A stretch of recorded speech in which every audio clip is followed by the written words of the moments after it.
It is that time again. It is National Boating Safety Week here in the US. And before we get this week's episode of Boating News started, I figured we'd go over a few things on that note. The first one, if you visit your local boat ramp, it's likely you may run into your local Coast Guard auxiliary out there offering free safety inspections. If you do, go ahead and let them do one. They're not there to harass you or give you a hard time. They're really there just to make sure you have everything you need in case an emergency would arise.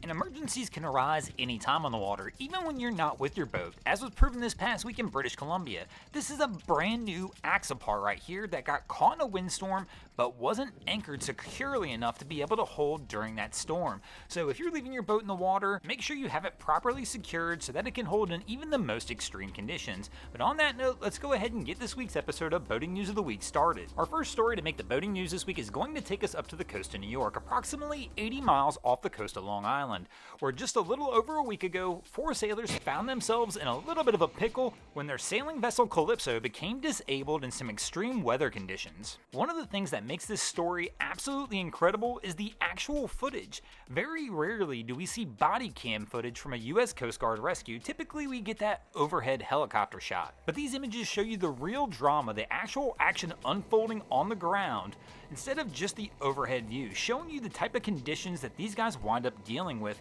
during a heavy seas rescue. Here in this situation, the 4 sailors on board the Calypso found themselves being hit by a rogue wave which dislodged the mast from the vessel, causing them to be unable to keep control of the vessel during these heavy sea states. Unfortunately, during this situation, several members on board the Calypso suffered injuries, and quickly the crew realized they were not going to be able to safely navigate the vessel back to shore, causing them to contact the Coast Guard. As we can see here, the Coast Guard sent out a rescue helicopter, and due to their fast response, they were able to successfully rescue all 4 people off the Calypso and get them the medical treatment they needed. But this really was some wild images to watch.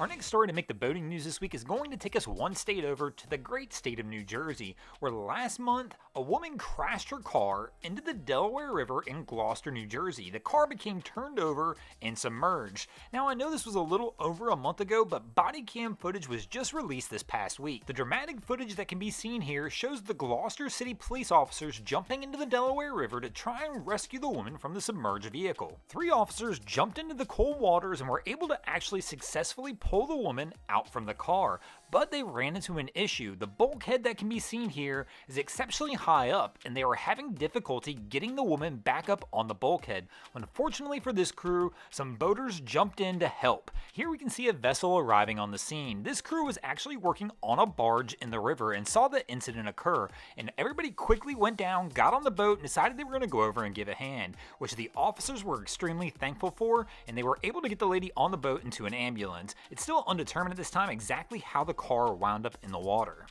Our next story to make the boating news this week is going to take us over to Mississippi, where this past week 7 boaters and a dog had to be rescued from a burning vessel off the coast of Gulfport. Here we can see the crew in the water after their 45-foot Hatteras caught fire. This crew is doing some very good things right here. As you can see, they're staying together, trying to make it easy to locate this crew. Once again, you usually want to try and stay close to your vessel as well, but in this situation with a burning boat, you need to stay far enough away that if there's a fuel spill of any kind, that you can be out of the way of any of the gasoline and the flames. Another incredible thing this crew did was before evacuating the vessel, everybody donned a life jacket. According to statistics, almost 75% of boating fatalities occur to somebody who's not wearing one. And with it being Boating Safety Week, we have to acknowledge this fact, that the crew made sure they had proper fitting life jackets for everybody on board and were ready and prepared in an emergency situation. The quick actions by the Coast Guard and the crew on board this vessel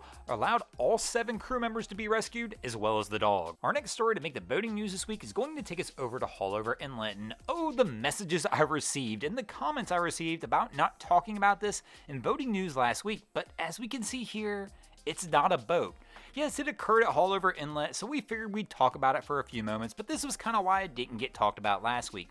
But as many of you probably already heard, we had a small plane crash on the bridge that goes over the infamous Haulover Inlet. And here can be seen from this dash cam footage the plane coming in for a landing. Unfortunately in this situation though, plane winds up colliding head on into another vehicle. Not a whole lot's actually known about the situation at this time, other than the fact the plane took off from Fort Lauderdale Airport and at some point in time lost power and had to try an emergency landing on the bridge. As you can imagine, an event this traumatic, there was unfortunately loss of life. The pilot who was flying the plane did wind up dying in the accident, and our heartfelt condolences do go out to the pilot's family. In this incident though, there were 5 other victims that somehow miraculously all survived. Thanks for watching, guys. I hope you enjoyed this episode of Boating News of the Week. If you ever see anything crazy going on in your waterways, be sure to hit me up on Facebook or Instagram and let me know, and you might see your stories over here. Just like Adam Coolidge, Jason Bush, Lexi Z, Fenway Sport Fishing, R. Bloom, and of course thanks to the US Coast Guard for everything they do. And if you guys haven't already, go ahead and drop an anchor on the subscribe button here.